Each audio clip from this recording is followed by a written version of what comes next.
Shalom, peuple de Dieu, je suis dans la joie de revenir encore au milieu de vous.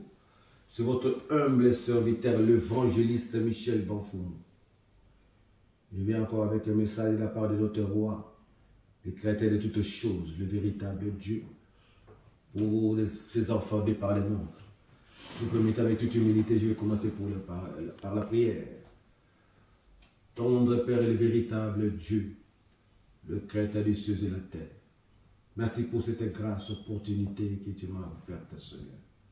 De mettre devant cette chair pour parler de ta part, prêcher ta bonne nouvelle à tes enfants de par le monde. Je viens, Père de Gorno, de ton Fils unique, Christ est le véritable Dieu, le roi des rois. Manifeste-toi puissamment, que ton esprit, Seigneur, puisse se mettre en l'œuvre, Seigneur. Embrase tout ce qui n'est pas de toi, moi, Seigneur. Mon âme et mon esprit, Seigneur. Mets les paroles du feu. Rappelle-moi de ta puissance.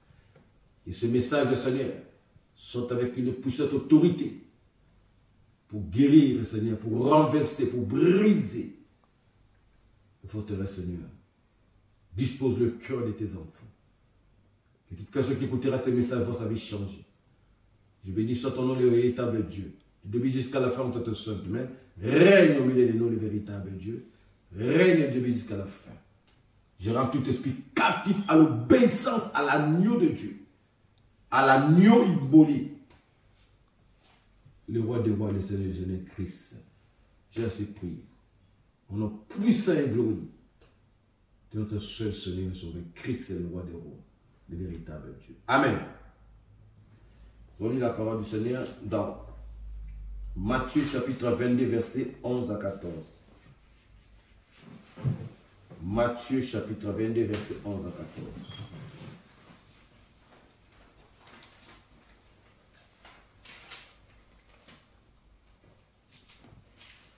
Le roi entra alors pour examiner les convives, et il aperçut là un homme qui ne portait pas la tenue des noces.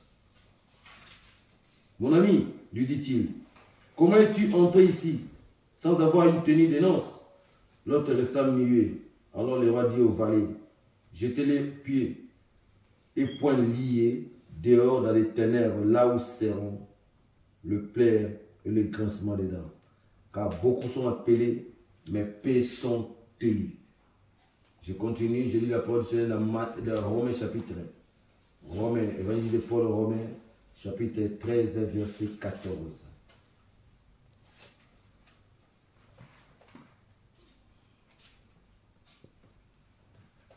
Romains chapitre 13, verset 14. Épître de Paul, Romains chapitre 13, verset 14.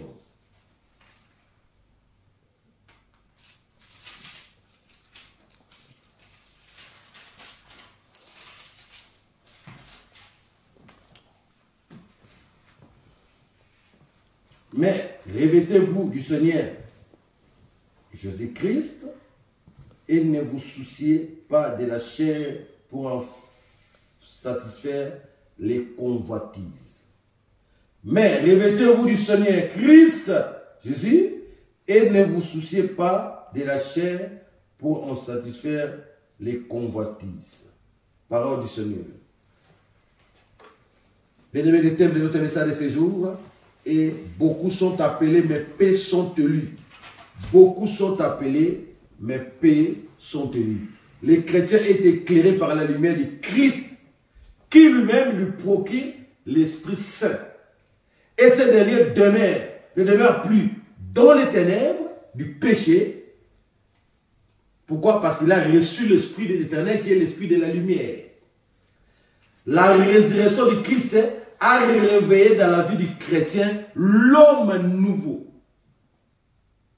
qui déjà s'apprête à entrer dans le royaume de Dieu. Toute personne qui s'approche de Dieu, le Seigneur lui offre son corps, qui est son église, et c'est elle qui, par les sacrements, nous permet de quoi? De revêtir le Christ et nous prépare à être trouvés dignes de la miséricorde divine. Au jour du dernier, du jugement dernier.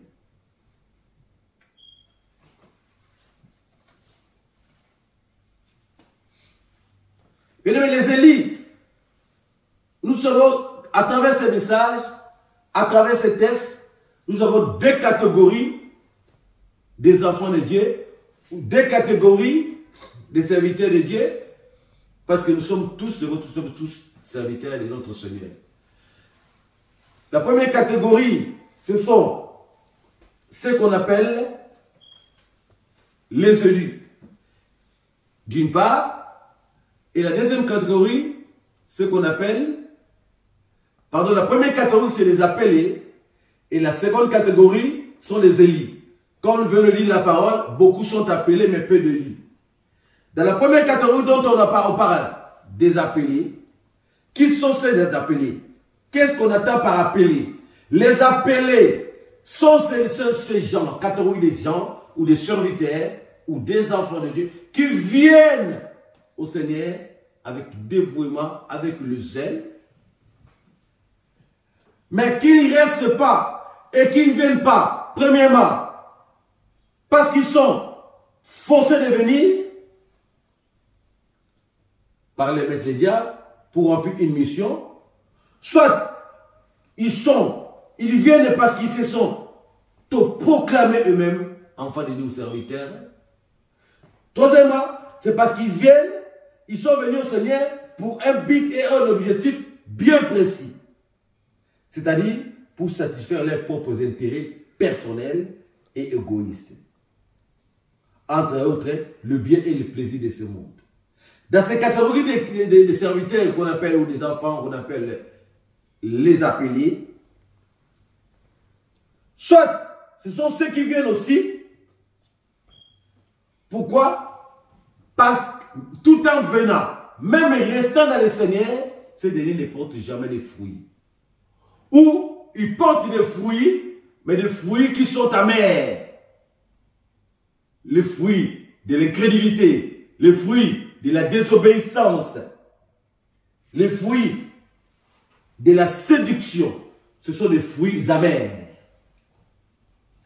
Et ce genre de catégorie de chrétiens ou de serviteurs, on les appelle aussi des boucs. Parce que ils ont comment on appelle, une caractéristique, c'est-à-dire le bouc ne fait jamais la volonté, ne suit pas ce que le maître lui dit. Ça, c'est ce genre de catégorie de gens qu'on appelle les serviteurs, qu'on appelle les appelés. Beaucoup sont appelés, mais peu sont élus. Les appelés, ce sont les gens qui viennent. Soit ils viennent d'eux-mêmes, mais ils n'ont pas été appelés. Soit ils sont venus pour un but précis. Soit ils sont venus pour distraire les autres. Soit ils sont venus pour chercher les désirs ou les plaisirs du monde. Pour le plaisir d'un temps court, mais qui ne demeure pas attaché ou qui ne porte pas de fruits. Ou qui porte que des fruits amers. Comme je venais de dire tantôt, les fruits amers, c'est-à-dire le fruit de la séduction, de l'incrédulité et de la désobéissance. Et de l'autre côté, nous avons une autre catégorie qu'on appelle les élus. Ou les choisis. Ce sont ces gens de serviteurs qui sont, ou qui se considèrent eux-mêmes comme étant les vrais serviteurs, les vrais esclaves du maître ou du Seigneur. Christ est le roi des rois. Ils ont aussi comme qualité, ce sont ceux-là qui ont comme modèle le Seigneur, Christ et Jésus. Et ces gens-là, comme la parole nous le dit, mes brebis entendent ma voix ou écoutent ma voix, je les connais et elles me suivent. Nous sommes dans Jean chapitre 10, verset 27. Donc, ils sont des brebis. Les élus sont les brebis. Les choisis sont des brebis. Qui ne connaissent pas d'autre voix que la voix de leur maître, qui est le bon berger. Le bon berger, c'est le Seigneur Jésus-Christ. Et de l'autre côté, c'est des boucs ou les appelés qui ne suivent pas les bons bergers et qui suivent notre chemin. Au lieu de suivre le berger qui montre le chemin. Donc, beaucoup de croyants s'interrogent. Si Dieu pardonne tout, et pourquoi dit-on que beaucoup sont appelés et mes paix sont élus? La phrase beaucoup sont appelés, mais peu élus se termine par la parabole du festin des noces, si vous venez de lire, où le Seigneur parle de son Père, parle de cette parabole, parle de son Père comme un personnage d'un roi. Un roi qui invite ses enfants à son festin, à la noce de l'agneau. Et dans cette histoire, le Seigneur parle de son Père, qui est représenté par un personnage, comme je disais, un roi, qui veut inviter largement tout le monde de venir aux noces, à la fête, au rendez-vous du royaume, de ce royaume, qui appelle les gens de venir faire alliance avec lui, à travers son Fils unique, Christ et Jésus, le roi des rois. Il a envoyé les serviteurs. Il a envoyé toutes sortes des prophètes, des apôtres. Il a même envoyé son propre Fils. Et ces gens ont décliné l'invitation. D'autres même se sont saisis de ces serviteurs, les ont maltraités, les ont frappés, les ont tués. Ils ont refusé l'appel du salut. On peut les contredire pour dire que le Seigneur est là. Il était avec la ténacité. Le Seigneur tenait. Il a renvoyé. Il n'a pas fait ça une seule fois. Il a envoyé ses serviteurs pour appeler que le moment est venu, venez aux noces de l'agneau. Mais beaucoup ont décliné cette invitation.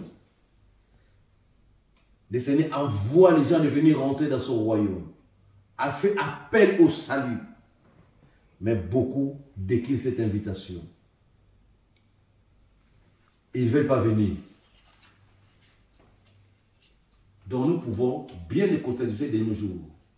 Le Seigneur appelle beaucoup de gens de venir. Le Seigneur étend ses mains, nous appelle à travers les prédications de ses serviteurs, à travers les prédications à la repentance, à la reconversion, à la transformation. Mais beaucoup déclinent cette invitation.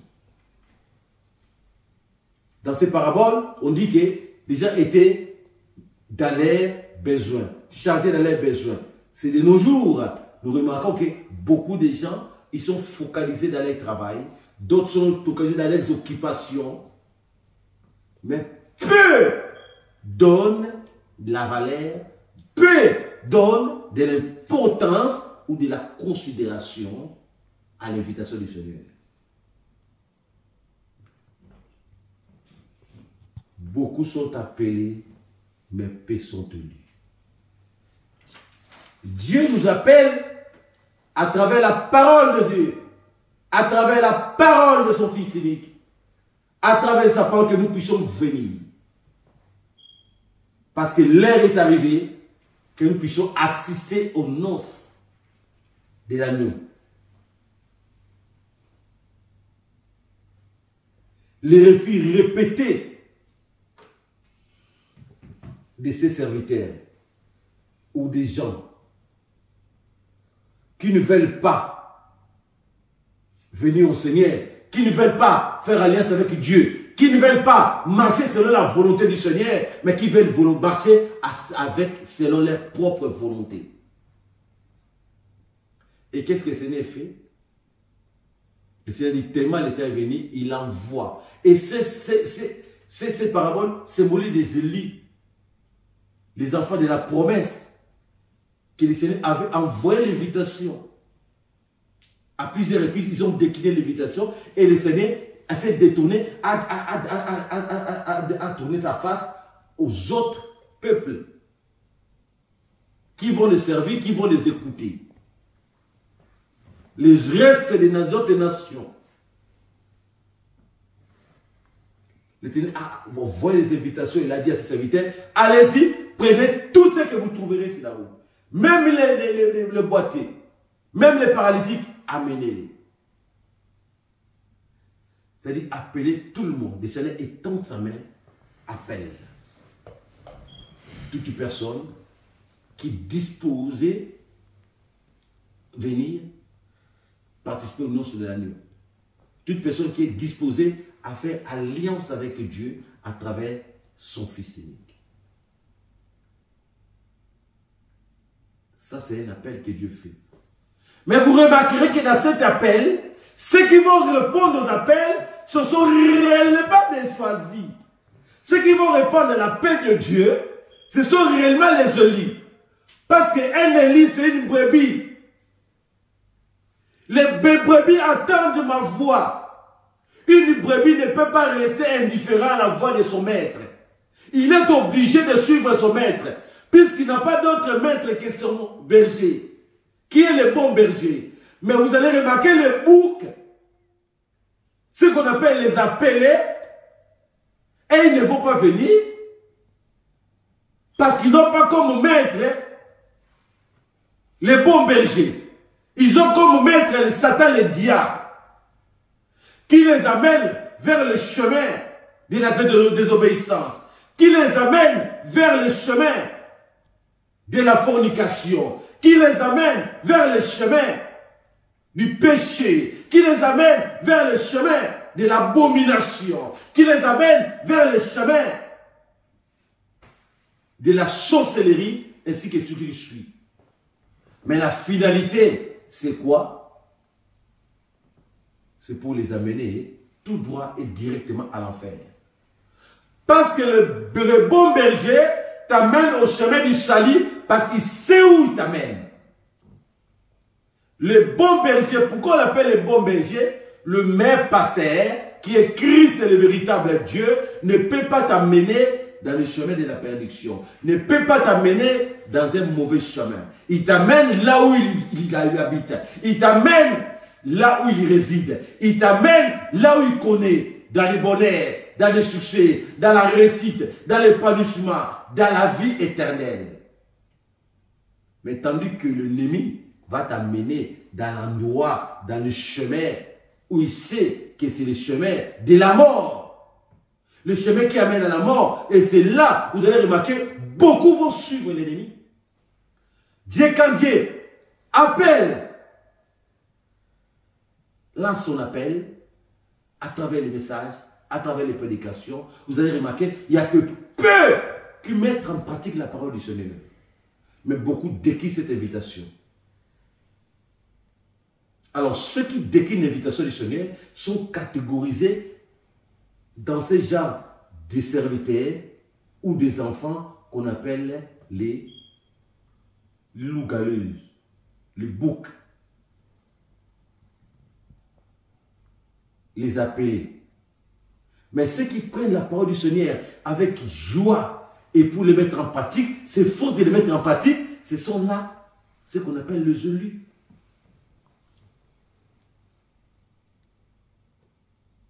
Mon frère, ma soeur, de quelle catégorie es-tu? Beaucoup sont appelés, mais peu sont élus. Notre Dieu, comme je ne sais pas ce que je dis, c'est un Dieu de qualité, un Dieu de sélection. Notre Dieu n'a pas besoin de la quantité, il a besoin de la qualité. Notre Dieu, c'est un Dieu de qualité. Et la qualité dont Dieu veut commence par le cœur, d'où sort l'obéissance. Notre Dieu veut la qualité. Vous allez remarquer les élus, les choisis, ou on peut les appeler les choisis, sont caractérisés par l'obéissance.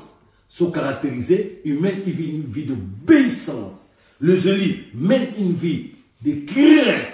Les Élis mènent une vie de piété. Vous allez remarquer, les Élis mènent une vie de persévérance et de foi. Par contre, à la différence, les appelés mènent une vie de désobéissance, d'incrédulité, de séduction. Oh, les Élis mènent une vie de justice. Les Élis mènent une vie de sainteté, mènent une vie de vérité et de justice. Ce sont là les fruits de la vie. Mon frère, ma soeur, dans quelle catégorie te trouves-tu? Seigneur lance un appel. Il lance son appel à tout le monde. Venez à moi, vous tous qui êtes fatigués et chargés, je vous donnerai du repos. Non, je vais moi-même porter ma croix. Je vais moi-même porter mon sac. Ah bon? Je l'appelais. Il a dit, venez à moi, vous tous qui êtes fatigués et chargés. Toi, tu es fatigué, tu es chargé, mais tu dis non, non, non, non, non, non. Moi, je vais garder mon sac à dos. Je vais garder mes problèmes. Je vais rester avec ma haine. Je vais rester avec ma sorcellerie. Je vais rester avec ma désobéissance. Je vais rester avec mon incrédulité. Je vais continuer à vivre dans l'impudicité. Moi, je vais continuer à vivre dans l'adultère. Moi, je vais continuer à vivre dans les mensonges. Non, je ne vais pas lever le sac du mensonge. Je ne vais pas lever le sac de la désobéissance. Je ne vais pas lever le sac de la haine, de la colère, de la jalousie. Moi, je vais garder mon sac. Le Seigneur a dit, venez à moi. Viens, il t'appelle. Viens. Viens me donner ce sac-là. Si la croix, j'avais tout pris. Toi, tu as dit non. Moi, je vais garder mon sac. Je vais garder ma vie. Tu es fatigué, chargé de problèmes, de péchés. Lui, il a dit, donne-moi tes péchés. Donne-moi ça. Moi, je vais te donner un sac qui ne pèse pas. Le Saint-Esprit, la vie éternelle, la vie Zoé. Toi, tu ne veux pas. Tu veux garder ta vie. La vieille nature, le vieil homme. Or, voilà les caractéristiques aussi des appelés. Ils veulent garder le vieil homme. Demeurer dans le vieil homme. La vieille habitude. Garder toujours le rester le même. Or, il n'y a que le Seigneur, bien-aimé. Or, les caractéristiques des élites, les choisis, ce sont des gens qui se cherchent à te dépouiller du vieil homme. La première des choses, quand le Seigneur t'appelle, qu'est-ce que tu fais? Tu relèves ton sac. Débarrasse-toi de ton sac. Tu enlèves ton sac. Tu enlèves ton sac, tu lui donnes. Tu viens poser ça en bas du pied du Seigneur, du Maître. C'est-à-dire tu te débarrasses de tes problèmes, de ta vieille nature. Tu te débarrasses de tes mauvais comportements. Tu te débarrasses de tout ce qui t'encombre. Parce que les vieilles natures, les vieils hommes, le péché, les œuvres de la chair, va te fatiguer, va te détruire jusqu'à t'amener à l'enfer. Tandis que les fruits légers, la délivrance, la repentance